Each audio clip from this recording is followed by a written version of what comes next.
Screen पे एक तस्वीर देख रहे हैं, जिस तस्वीर में एक तरफ आपको भारतीय प्रतिनिधि मंडल देखने को मिल रहे हैं, जिसमें पीएम मोदी हैं, डॉक्टर एस जयशंकर हैं, अजीत डोभाल हैं, और दूसरी तरफ आपको देखने को मिल रहे हैं राष्ट्रपति पुतिन और सरगई लावारोव, उनके प्रतिनिधि मंडल के सदस्य। इस मीटिंग में एक खासियत है, और वो खासियत क्या है कि बहुत ही अपनापन आपको देखने को मिल रहा है। यहाँ सब लोग खुश नजर आ रहे हैं इन दोनों ही साइड बैठे हुए लोगों में। वहीं दूसरी तरफ ये जो तस्वीर है एलन मस्क के साथ जो मुलाकात वाली तस्वीर है, ये मुलाकात वाली तस्वीर है, और इस समय अजीत डोभाल अमेरिका पहुंचे थे। यहाँ पर आपको भले उस तरीके के खिले हुए चेहरे न दिखे, लेकिन यहाँ जब पीएम मोदी के साथ अजीत डोभाल भी मौजूद थे डोनाल्ड ट्रंप के साथ मीटिंग में, तो उन्हें एक खास कागजात देने की कोशिश हो रही थी, और ये कोशिश बार बार हो रही थी, लेकिन आखिरी वक्त में कोशिश फेल हो गई। अब एक बड़ा फैसला आया है अमेरिका के अदालत का, और उसे जानकर आपको बेहद खुशी होगी। जानेंगे आखिरकार अजीत डोभाल के साथ उस मीटिंग के दौरान क्या हो रहा था। वहीं तुलसी गबार्ड और राजनाथ सिंह की मुलाकात क्या अब असर दिखाने लगी है। जियोपॉलिटिक्स में इस वक्त बहुत कुछ चल रहा है। हमेशा की तरह CIS न्यूज नेटवर्क के इस एपिसोड में जानने को मिलेगा बहुत कुछ। आइए जानते हैं इन खबरों को विस्तार से। आज 4 बजे डोनाल्ड ट्रंप दुनिया भर में रेसिप्रोकल टैक्स की बात करने वाले हैं और घोषणा करने वाले हैं। माना जा रहा है कि इस टैक्स के अनुसार जो देश जैसा करेगा, उस देश के साथ उसी तरीके का सलूक अमेरिका करेगा और वैसा ही टैक्स लगाएगा। लेकिन यहाँ पर डोनाल्ड ट्रंप ने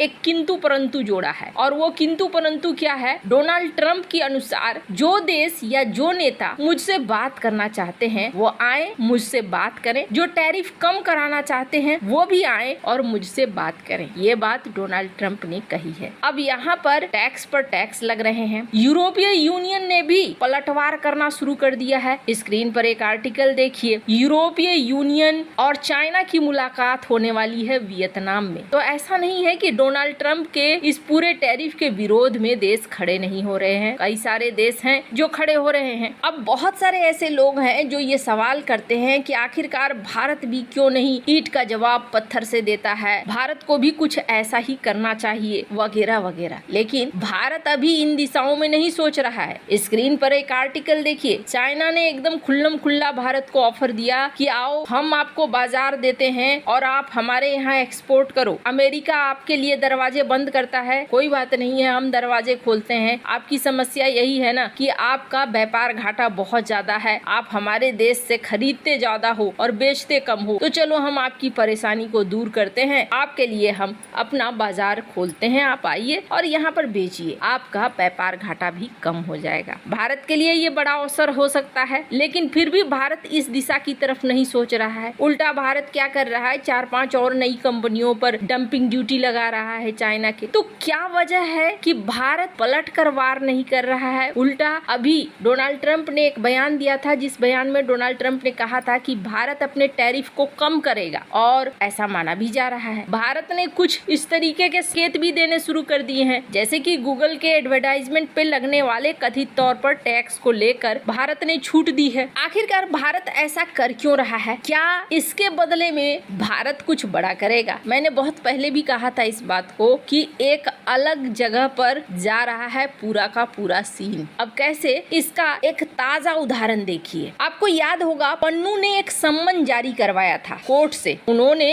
अपने जिले कोर्ट में अजीत डोभाल के खिलाफ एक सम्मन जारी करवाया था और कहा था कि मेरे हत्या करने के प्रयास में अजीत डोभाल का हाथ है। अब इनका मकसद क्या था? देखिए, अगर आप देखेंगे ना, रॉ पर और अजीत डोभाल को निशाने पर लेने की कोशिश बहुत ज्यादा हो रही है। कैसे? अभी हाल ही में जो अमेरिका का USCIRF है, इनकी तरफ से क्या कहा गया? इनकी तरफ से ये कहा गया कि रॉ को बैन कर देना चाहिए। रॉ दूसरे देशों के अंदर घुसकर कई तरह की गतिविधियों को अंजाम देता है, रॉ सही नहीं है, और इसको लेकर भारत ने भी खारिज भी किया था। और भारत ने कहा था कि सबसे पहले तो इस संस्था को समझने की जरूरत है। अब उसके पीछे क्या शख्स निकला, तो मैंने आपको उसके संगठन को दिखलाया था। ये आरोप लगाए गए कि इस संगठन में बैठे हुए कुछ लोग ऐसे हैं जो पाकिस्तान लॉबी का काम कर रहे हैं, यानी कि पाकिस्तान की तरफ से यहाँ पर खेल खेल रहे हैं। अब दूसरी तरफ अगर पाकिस्तान की बात करें तो पाकिस्तान के तो कई सारे मंत्री हैं जो खुल्लम खुल्ला बोलते हैं कि रॉ जो है ये सारे काम करवा रहा है, रॉ के ऊपर आरोप जाता है। और इसी क्रम में देखने को मिला था कि पन्नू ने अपने यहाँ से एक नोटिस भी जारी करवाया था। जब तक जो बाइडेन थे ये सारा काम थोड़ा आसान हो रहा था ऐसे लोगों के लिए, लेकिन डोनाल्ड ट्रंप के समय में ये काम आसान नहीं हुआ। और मैं ऐसा क्यों कह रही हूँ, क्योंकि कोर्ट ने ऑर्डर दिया कि लेकर जाओ और ये नोटिस तुम्हें थमाना है डोभाल को। अब डोभाल तो है भारत में, तो कहा गया कि कोई बात नहीं है, आप किसी भी तरीके से डोभाल के एजेंट, डोभाल के होटल स्टाफ, डोभाल से संबंधित किसी भी शख्स को अगर आप दे देते हैं और एक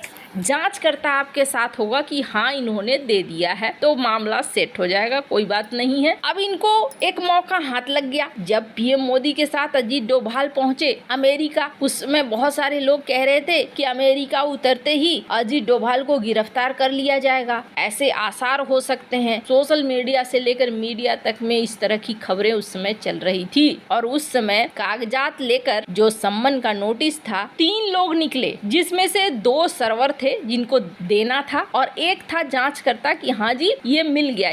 वो शख्स आए, उन्होंने पहली कोशिश करी 12 फरवरी को रात 7:22 पर, और ये वॉलेस प्लेयर हाउस पहुंचे और ये अंबिको वॉलेस ब्लेयर हाउस पहुंचे। वहां उन्हें बैरिकेडिंग और सीक्रेट सर्विस एजेंटों ने रोक लिया। समन दिखाने की कोशिश की तो एजेंटों ने उसे तुरंत वहां से जाने को कहा। दूसरा प्रयास 13 फरवरी दोपहर 12:15 पर हुआ, जब ये सम्मन सर्वर फिर से आए और फिर से सम्मन देने की कोशिश की। तब सीक्रेट सर्विस ने नोटिस लेने से इनकार कर दिया और उसने इसे जमीन पर रखने की कोशिश करी तो गिरफ्तार करने की धमकी दे दी कि भैया चले जाओ यहाँ से। अब लास्ट में क्या हुआ, ये लोग जाकर एक स्टारबक्स स्टोर में पहुंच गए और सार्वजनिक स्थान पर नोटिस को खुला छोड़ दिया और बोला इसे पहुंचा देना। अब अदालत ने कहा कि ये तो हुआ नहीं, आप तो अभी तक नोटिस दे ही नहीं पाए, इसलिए उन्होंने इस मामले को लेकर अभी ठंडे बस्ते में डाल दिया है। कहा जाता है कि इस पूरी प्रक्रिया में अमेरिकी एजेंटों ने भी नोटिस को नहीं पहुंचने दिया, कथित तौर पर अजीत डोभाल के पास। अब उल्टा पन्नू के लिए समस्या क्या है? पन्नू के लिए सबसे बड़ी समस्या है राजनाथ सिंह और तुलसी गबार्ड की मीटिंग। और इस मीटिंग में राजनाथ सिंह ने सीधे सीधे इस संगठन पर ही आरोप लगाया कि पन्नू के इस संगठन को एक आतंकवादी संगठन घोषित किया जाए। आने वाले दिनों में आपको चाहे वो बांग्लादेश हो चाहे पाकिस्तान हो, भारत के